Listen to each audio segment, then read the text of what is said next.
गेल्या 6 महिन्यापासून महाराष्ट्रभरात मराठा आरक्षणाचं आंदोलन सुरू आहे। अत्यंत मोठ्या प्रमाणात हे आंदोलन सुरू असून मनोज जरांगे पाटील यांच्या नेतृत्वाखाली हे आंदोलन करण्यात येत आहे। सरकारनं सकारात्मकता दर्शविली असली तरी प्रत्यक्षात मात्र आरक्षण मिळेल याबाबत साशंकता व्यक्त करण्यात येते। याच पार्श्वभूमीवर महाराष्ट्रात एकूण मराठा समाजाची लोकसंख्या किती याबाबतचे आता सोशल मीडियातून मेसेज फिरू लागले आहेत। यानुसार महाराष्ट्रात एकूण 4,21,05,000 एवढी मराठा लोकसंख्या असल्याचं सांगण्यात येतं। यामध्ये सर्वाधिक पुणे जिल्ह्यामध्ये 48,63,200 आणि सर्वात कमी गडचिरोली जिल्ह्यात 98,400 एवढी लोकसंख्या असल्याचं सांगण्यात येतं। पाहूया आता जिल्हानिहाय लोकसंख्या। गडचिरोली 98,400, नंदुरबार जिल्हा 1,37,000, गोंदिया जिल्हा 2,12,500, भंडारा जिल्हा 2,44,500, चंद्रपूर जिल्हा 2,47,800, वर्धा जिल्हा 2,59,000, वाशिम जिल्हा 3,57,700, अकोला जिल्हा 4,20,000, जालना जिल्हा 4,27,500, धुळे जिल्हा 4,65,400,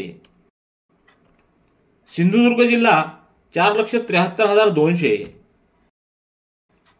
हिंगोली जिल्हा 4,74,200, अमरावती जिल्हा 6,30,900, बीड जिल्हा 6,30,000, बुलढाणा जिल्हा 7,05,900, धाराशिव जिल्हा 7,27,000, परभणी जिल्हा 7,28,300, यवतमाळ जिल्हा 7,54,700, नागपूर जिल्हा 7,82,600, नांदेड जिल्हा 8,30,000, रत्नागिरी जिल्हा 8,49,300, मुंबई शहर 8,69,900, लातूर जिल्हा 9,68,800, छत्रपती संभाजीनगर 11,09,900, पालघर जिल्हा 11,52,400, जळगाव जिल्हा 15,09,000, सांगली जिल्हा 15,98,200, रायगड जिल्हा 16,56,200, सोलापूर जिल्हा 19,55,700,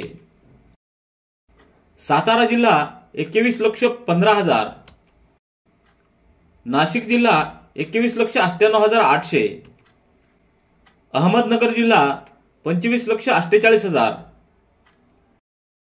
कोल्हापूर जिल्हा 25,56,000,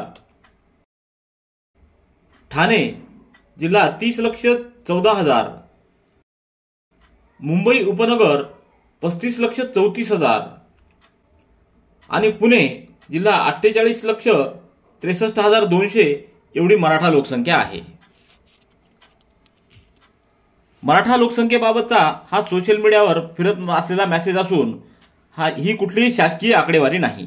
त्यामुळे लोकसमीक्षा या आकडेवारीबाबत कोणतीही खात्री सांगत नाही।